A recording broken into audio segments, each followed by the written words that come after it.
ನಮಸ್ಕಾರ. Speed plus ಕರ್ನಾಟಕದ ವಿಶೇಷ ಕಾರ್ಯಕ್ರಮಕ್ಕೆ ಸ್ವಾಗತ. ನಾನು ನಿಮ್ಮ ಕಿರಿಕೀರ್ತಿ. ಬಿಗ್ ಬಾಸ್ನ 5ನೇ ವಾರದ ಕಿಚ್ಚನ ಪಂಚಾಯಿತಿಗೆ ಬಿಗ್ ಬಾಸ್ ಮನೆ ರೆಡಿಯಾಗಿದೆ. ಆಲ್ರೆಡಿ ಪ್ರೊಮೋ ರಿಲೀಸ್ ಆಗಿದೆ. ಪ್ರೊಮೋದಲ್ಲಿ ಹೇಳ್ತಿರೋ ಪ್ರಕಾರ ಇವತ್ತು ವ್ಯಕ್ತಿತ್ವದ ಬಗ್ಗೆ ಒಂದಿಷ್ಟು ಚರ್ಚೆಗಳು ನಡೆಯುವ ಸಾಧ್ಯತೆ ಇದೆ. ಯಾಕಂದರೆ ಕಳೆದ ವಾರ ಪೂರ್ತಿ ಬಿಗ್ ಬಾಸ್ ಯಾವುದೇ ಟಾಸ್ಕನ್ನು ಕೊಡ್ದೇನೆ ಇಡೀ ಮನೆಯನ್ನೇ ನಾಮಿನೇಟ್ ಮಾಡಿ ನಿಮ್ಮ ವ್ಯಕ್ತಿತ್ವದ ಮೇಲೆ ಬಿಡ್ತೀವಿ, ಹೇಗೆ ಆಡ್ತೀರಿ ನೋಡೋಣ ಅಂತ ಬಿಟ್ಟಿದ್ರು. ಅದರಲ್ಲಿ ಒಂದಿಷ್ಟು ಜನ ಬೇರೆ ಬೇರೆ ಟಾಸ್ಕ್ಗಳ ಮುಖಾಂತರ ಅವರು ಪಾಸಾಗಿ ನಾಮಿನೇಷನಿಂದ ತಪ್ಪಿಸ್ಕೊಂಡಿದ್ದಾರೆ. ಅದರಲ್ಲೊಂದಿಷ್ಟು ಜನ ಕ್ಯಾಪ್ಟನ್ ರೇಸಲ್ಲಿದ್ದರು, ಮಾಳು ಫೈನಲಿ ಕ್ಯಾಪ್ಟನ್ ಆದರು. ಆದರೆ ಈಗಿರೋ ಪ್ರಶ್ನೆ, ಈ ವಾರ ಏನೇನು ಚರ್ಚೆಗೆ ಬರಬಹುದು ಅನ್ನೋದು. Very important. ಸೋಮವಾರ ಎಪಿಸೋಡ್ನಲ್ಲಿ ಬಂದಂಥ ಒಂದು ವಿಚಾರ, ಗಿಲ್ಲಿಗೆ ರಿಷಾ ಹೊಡೆದಿದ್ದು. ಬಿಗ್ ಬಾಸ್ನ ಮೂಲ ನಿಯಮದ ಪ್ರಕಾರ ಯಾವುದೇ ಕಾರಣಕ್ಕೂ ಯಾವುದೇ ಸ್ಪರ್ಧೆಯ ಮೇಲೆ ಯಾರೂ ಸಹಿತ ಯಾವುದೇ ಕಾರಣಕ್ಕೂ ಹಲ್ಲೆ ಮಾಡೋ ಹಾಗಿಲ್ಲ.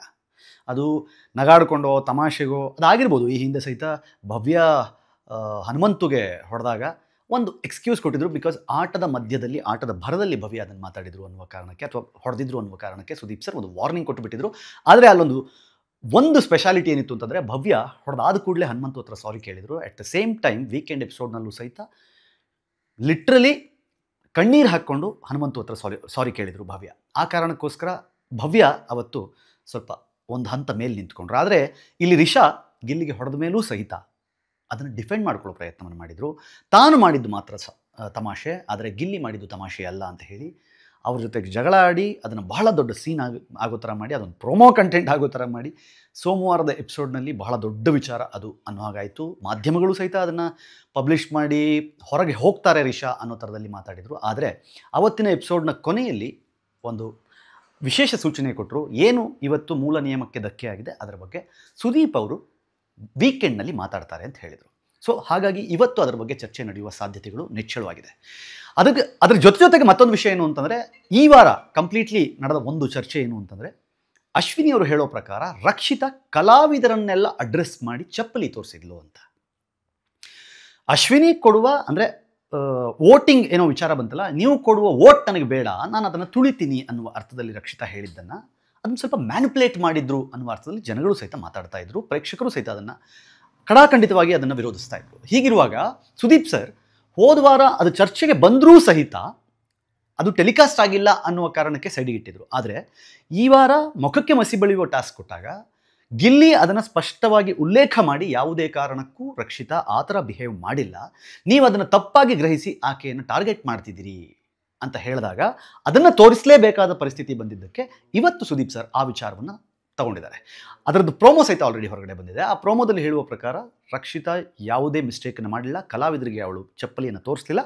ಇನ್ಫ್ಯಾಕ್ಟ್ ನಾನು ಒಬ್ಬ ಕಲಾವಿದನಾಗಿ ಇದನ್ನು ಉಳಿದ ಕಲಾವಿದರಿಗೆ ಹೇಳಬೇಕು ಅನ್ನೋದನ್ನು ತುಂಬ ಸ್ಪಷ್ಟವಾಗಿ ಉಲ್ಲೇಖ ಮಾಡಿದ್ದಾರೆ. ಸೊ ಇದ್ರ ಜೊತೆಗೆ ಈ ವಾರ ಮಾಳು ಕ್ಯಾಪ್ಟನ್ ಆಗಿರೋ ವಿಶೇಷತೆ ಏನಿದೆ, ಇದ್ದಕ್ಕಿದ್ದ ಹಾಗೆ ಮಾಳು ಒಂದು ಹೊಸ ವೈಬ್ನಲ್ಲಿ ಕಾಣ್ತಾ ಇದ್ದಾರೆ. ಇಲ್ಲಿಯ ತನಕ ಮನೇಲಿ ಇದಾರೋ ಇಲ್ವೋ ಅಂತ ಎಲ್ಲ ಹೇಳಿ ಅವ್ರನ್ನ ಕುಗ್ಗಿಸುವ ಪ್ರಯತ್ನ ನಡೀತಾ ಇತ್ತು, ಅಥವಾ ಆಲ್ರೆಡಿ ಅವರೇ ಕುಗ್ಗಿ ಹೋಗಿದ್ರೋ ಗೊತ್ತಿಲ್ಲ. ಅವರು ಬಿಗ್ ಬಾಸ್ನ ಮೊದಲ ವಾರದಲ್ಲೇ ಹೇಳ್ತಾ ಇದ್ರು, ನನಗೆ ಆಗ್ತಾ ಇಲ್ಲ, ನನ್ನ ಫ್ಯಾಮಿಲಿ ನೆನಪಾಗ್ತಾ ಇದೆ, ಮಕ್ಕಳು ನೆನಪಾಗ್ತಿದೆ ಅಂತ ಹೇಳ್ತಾ ಇದ್ದವರು ಇವತ್ತು ಜನಗಳನ್ನು ನೋಡಿದ ಕೂಡಲೇ ಆ ಮನೆಯ ಸದಸ್ಯರನ್ನು ತುಂಬ ನೀಟಾಗಿ ಎಕ್ಸ್ಪ್ಲೈನ್ ಮಾಡಿ, ಇವ್ರು ಹೇಗೆ ಬಿಹೇವ್ ಮಾಡ್ತಾರೆ, ಇಲ್ಲಿನ ಜಗಳಗಳು ಹೇಗಿರುತ್ತೆ, ಇಲ್ಲಿನ ಮನಸ್ಥಿತಿಗಳು ಹೇಗಿದೆ, ಇವರ ಫೈಟ್ ಯಾವ ಕಾರಣಕ್ಕೋಸ್ಕರ ಆಗುತ್ತೆ ಅನ್ನೋದನ್ನು ತುಂಬ ಸ್ಪಷ್ಟವಾಗಿ ಜನರ ಎದುರುಗಡೆ ಭಾಷಣ ಮಾಡಿ ಜನರಿಂದ ಅತಿ ಹೆಚ್ಚು ಓಟನ್ನು ಪಡೆದು ಮಾಳು ಈ ಸಲ ಕ್ಯಾಪ್ಟನ್ ಆಗಿ ಹೊರಹೊಮ್ಮುತ್ತಾರೆ. ಮಾಳು ಕ್ಯಾಪ್ಟನ್ ಆದಮೇಲೂ ಸಹಿತ ಅವರು ಟಾಸ್ಕ್ಗಳಲ್ಲಿ ಅದನ್ನು ಹ್ಯಾಂಡಲ್ ಮಾಡ್ತಿರುವ ರೀತಿ, ಇಲ್ಲಿ ತನಕ ಅವ್ರ ಭಾಷೆ ನಮ್ಗೆ ಅರ್ಥ ಆಗ್ತಾ ಇಲ್ಲ ಅಂತ ಒಂದಿಷ್ಟು ಜನ ಹೇಳ್ತಾ ಇದ್ರೂ ಸಹಿತ ಈಗ ಮಾಳು ಅದರಲ್ಲಿ ಸ್ಪಷ್ಟತೆಯನ್ನು ಕಂಡುಕೊಂಡು ತುಂಬ ಅದ್ಭುತವಾಗಿ ಇಡೀ ಮನೆಯನ್ನು ಮ್ಯಾನೇಜ್ ಮಾಡುವ ಕೆಲಸವನ್ನು ಮಾಡ್ತಾ ಇದ್ದಾರೆ. ಸೊ ಮತ್ತೊಂದು ಕಡೆ 2 ಗ್ಯಾಂಗ್ ಇಲ್ಲಿ ಆಗಿರೋದು ತುಂಬ ಸ್ಪಷ್ಟವಾಗಿ ಗೊತ್ತಾಗ್ತಾ ಇದೆ. ಆದರೆ ಒಂದನ್ನು ಮಾತ್ರ ಗ್ಯಾಂಗ್ ಅಂತ ಇನ್ನೊಂದು ಗ್ಯಾಂಗ್ ಹೇಳ್ತಾ ಇದೆ.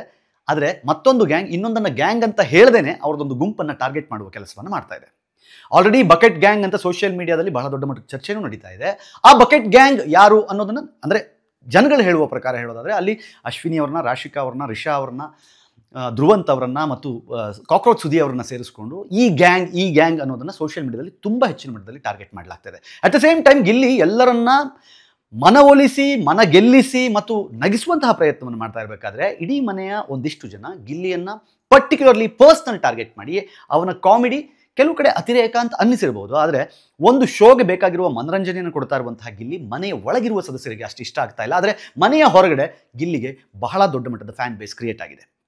ಇತ್ತೀಚೆಗೆ ನಾನೊಂದು ಯಾವುದೋ ಟ್ರಾಲ್ ಪೇಜ್ದು ಒಂದು ಪೋಸ್ಟ್ ನೋಡ್ತಾ ಇದ್ದೆ. ಅಲ್ಲಿ ಕಿಚ್ಚ ಸುದೀಪ್ ಅವರ ಗಿಲ್ಲಿ ಅವ್ರ ಫೇವ್ರೇಟ್ ಅಂತಂದರೆ 70% ವೋಟ್ಸ್ ಗಿಲ್ಲಿಗೆ ಹಾಕ್ಬಿಟ್ಟಿದ್ರು ಜನ. ಅಂದರೆ ಈ ಬಿಗ್ ಬಾಸ್ ಸೀಸನ್ನ ಟೈಮ್ನಲ್ಲಿ ಇರುವಂತಹ ಕ್ರೇಜ್ ಹಾಗಿರುತ್ತೆ. ಸೊ ಹೀಗಿರುವಾಗ ಗಿಲ್ಲಿಯನ್ನು ಕಳಪೆ ಮಾಡಿ ಜೈಲಿಗೆ ಕಳಿಸಿದ್ರು ಸಹಿತ ಗಿಲ್ಲಿ ಅದನ್ನು ತುಂಬ ಖುಷಿಯಾಗಿ ಎಂಜಾಯ್ ಮಾಡಿಕೊಂಡು ಆ ಜೈಲಿನ ಒಳಗಡೆ ಕಾಲವನ್ನು ಸಹಿತ ಅದ್ಭುತವಾಗಿ ಕಳೀತಾ ಇದ್ದಾರೆ. ಸೊ ಹಾಗಾಗಿ ಗಿಲ್ಲಿ ಹೊರಗಡೆನ ಪ್ರಪಂಚದಲ್ಲಿ ಕಳಪೆಯಾಗಿಲ್ಲ, ಅತ್ಯುತ್ತಮವಾಗಿ ಕಳಿಸ್ಕೊಳ್ತಾ ಇದ್ದಾರೆ. ಆದರೆ ಮನೆಯೊಳಗಡೆ ಗಿಲ್ಲಿಯನ್ನು ಕಳಪೆ ಮಾಡಿ ಚಂದ್ರಪ್ರಭಾ ಅವರಿಗೆ ಉತ್ತಮ ಅನ್ನೋದನ್ನು ಮಾಡುವವರು ಕೊಟ್ಟಿದ್ದಾರೆ. ಸೊ ಹೀಗಿರುವಾಗ ಇದೆಲ್ಲದರ ಸುತ್ತ ಇವತ್ತು ಚರ್ಚೆಗಳಾಗುತ್ತೆ. ರಕ್ಷಿತಾನ ಲೆಟರ್ನ ಯಾರು ತಪ್ಪಿಸಿದ್ರು, ಯಾಕೆ ತಪ್ಪಿಸಿದ್ರು, ಅದು ರಾಶಿಕಾಗೆ ಹೋಗಬೇಕಾಗಿತ್ತಾ, ರಾಶಿಕಾಗೆ ಹೋಗುವ ಲೆಟರ್ನ ತಪ್ಪಿಸಬೇಕು ಅಂತ ಒಂದು ಗ್ಯಾಂಗ್ ಪ್ಲಾನ್ ಮಾಡ್ತಾ, ಅಥವಾ ರಕ್ಷಿತಾಗೆ ಯಾವುದೇ ಕಾರಣಕ್ಕೂ ಲೆಟರ್ ಸಿಗಬಾರ್ದು ಅನ್ನುವ ಕಾರಣಕ್ಕೆ ಒಂದು ಗ್ಯಾಂಗ್ ಪ್ಲಾನ್ ಮಾಡ್ಕೊಂಡು ಅದನ್ನು ಸ್ಟಾಪ್ ಮಾಡಿಸ್ತಾ ಅನ್ನೋದ್ರ ಬಗ್ಗೆಯೂ ಚರ್ಚೆ ಆಗಬೇಕಾಗಿದೆ.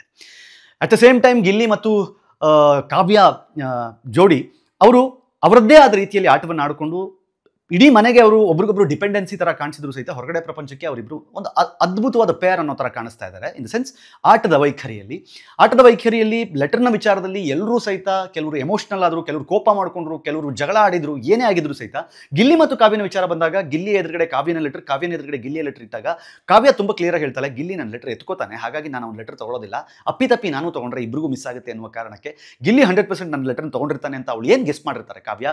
ಅದೇ ರೀತಿ ಗಿಲ್ಲಿ ಅವಳು ಲೆಟರ್ ತೊಗೊಳ್ಳೋದು ಬೇಡ, ನಾನು ಅವಳು ಲೆಟರ್ನ ತೊಗೊಂಡು ಹೋಗ್ತೀನಿ, ಅವಳು ತರದೇ ಇದ್ರೆ ಸಾಕು ಅಂತ ಹೇಳಿ ಖುಷಿಯಾಗಿ ಬಂದು ಮನೆಯಿಂದ ಲೆಟರ್ ಬರದೇ ಇದ್ರು ಸಹಿತ ನೋವನ್ನು ಕಣ್ಣೀರು ಹಾಕಿಯೇ ತೋರಿಸ್ಬೇಕು, ಭಾವನೆಗಳನ್ನು ದುಃಖ ಮಾಡಿಕೊಂಡೇ ತೋರಿಸ್ಬೇಕು ಅಂತಿಲ್ಲ. ಎದೇಲಿದೆ ನನಗೆ ನೋವು, ಸಾಕು ನನಗೆ ಯಾರಿಗೂ ಪ್ರದರ್ಶನ ಮಾಡೋದು ಬೇಡ ಅಂತಾಯಿತು. ಮತ್ತೊಂದು ಕಡೆ ಒಂದಿಷ್ಟು ಜನ ನನಗೆ ಲೆಟರ್ ಸಿಕ್ಕಿಲ್ಲ ಅಂತ ಬಿಕ್ಕಿ ಹತ್ತಿದ್ದು ಆಯಿತು. ರಕ್ಷಿತಾ ಅದನ್ನು ತುಂಬ ಮೆಚೂರ್ಡ್ ಆಗಿ ಪರವಾಗಿಲ್ಲ ಥ್ಯಾಂಕ್ ಯು ಅಂತ ಹೇಳಿ ಅದನ್ನು ಹ್ಯಾಂಡಲ್ ಮಾಡಿದ್ದು ಆಯಿತು. ಇದೆಲ್ಲವೂ ಹೊರಗಡೆ ಪ್ರಪಂಚಕ್ಕೆ ಹೇಗೆ ಕಾಣುತ್ತೆ ಅನ್ನೋದು ಒಳಗಡೆ ಇರುವಂತಹ ಕೆಲವರಿಗೆ ಗೊತ್ತಾಗ್ತಾ ಇಲ್ಲ. ನಾನು ಯಾವಾಗಲೂ ಒಂದು ಮಾತು ಹೇಳ್ತೀನಿ, ಬಿಗ್ ಬಾಸ್ ಆಟ ಮನೆಯ ಒಳಗಡೆ ಇರುವ ಸದಸ್ಯರಿಗೆ ಆಡುವ ಆಟ ಅಲ್ಲ. ಅದು ಬಿಗ್ ಬಾಸ್ ಆಟ ಮನೆಯ ಹೊರಗಡೆ ಇರುವಂತಹ ಆಡಿಯನ್ಸ್ಗೆ ಆಡುವ ಆಟ. ಆಡಿಯನ್ಸ್ ನಿಮ್ಮನ್ನು ಹೇಗೆ ನೋಡ್ತಾರೆ ಅನ್ನೋದರ ಆಧಾರದ ಮೇಲೆ ನೀವು ಎಷ್ಟೇ ಸಲ ನಾಮಿನೇಟ್ ಆದರೂ ಸಹಿತ ಜನ ಎಲಿಮಿನೇಟ್ ಆಗಬೇಕೋ ಬಿಡಬೇಕು ಅಂತ ನಿರ್ಧಾರ ಮಾಡೋರು ಹೊರಗಡೆ ಇದ್ದವರು. ಆದರೆ ಮನೆಯೊಳಗಿರುವಂತಹ ಕೆಲವರು ನಾನು ನಾಮಿನೇಷನ್ನಿಂದ ತಪ್ಪಿಸ್ಕೊಳ್ಬೇಕು ಅನ್ನುವ ಕಾರಣಕ್ಕೆ ಮನೆಯೊಳಗೆ ಇದ್ದ ಕೆಲವರನ್ನು ಮೆಚ್ಚಿಸುವ ಆಟವನ್ನು ಆಡ್ತಾ ಇದ್ದಾರೆ. ಆ ಆಟ ಬಿಗ್ ಬಾಸ್ನಲ್ಲಿ ಯಾವತ್ತೂ ವರ್ಕ್ ಆಗೋದಿಲ್ಲ ಅನ್ನೋದು ಅವರಿಗೆ ಆದಷ್ಟು ಬೇಗ ಗೊತ್ತಾಗಬೇಕು. ಅದನ್ನು ಅರ್ಥ ಮಾಡಿಸುವ ಕೆಲಸವನ್ನು ಸುದೀಪ್ ಸರ್ ವಾರ ಮಾಡ್ತಾ ಬಂದಿದ್ದಾರೆ. ಆದರೆ ಕೆಲವರು ಅದನ್ನು ತಲೆಗೆ ತಗೋತಾ ಇಲ್ಲ, ಕೆಲವರು ತಲೆಗೆ ಹೋಗ್ತಾ ಇಲ್ಲ. ಏನಾಗುತ್ತೆ ಇವತ್ತಿನ ಕಿಚ್ಚನ ಪಂಚಾಯತಿಲಿ ಆಲ್ರೆಡಿ ಮನೆಯ ಡೋರ್ ಓಪನ್ ಆಗಿದೆ, ಸೂಟ್ ಕೇಸ್ಗಳು ಮನೆಯ ಡೋರಿನ ಹೊರಗಡೆ ಇದೆ. ಯಾರು ಆ ಸೂಟ್ ಕೇಸ್ ತೊಗೊಂಡು ಇವತ್ತು ಹೊರಗಡೆ ಬರ್ತಾರೆ ಅನ್ನೋದನ್ನು ನೀವು ಕಾದು ನೋಡಬೇಕು. ಇವತ್ತಿನ ಕಿಚನ್ ಎಪಿಸೋಡ್ ನೋಡೋದು ಮರಿಬೇಡಿ ಅಂತ ಹೇಳ್ತಾ ನೋಡ್ತಾ ಇರಿ ಸ್ಪೀಕ್ ಪ್ಲಸ್ ಕರ್ನಾಟಕ. ಇದು ನಿಮ್ಮಿಂದ ನಿಮಗಾಗಿ ನಿಮಗೋಸ್ಕರ. ಮತ್ತೆ ಸಿಗ್ತೀನಿ. ನಮಸ್ಕಾರ.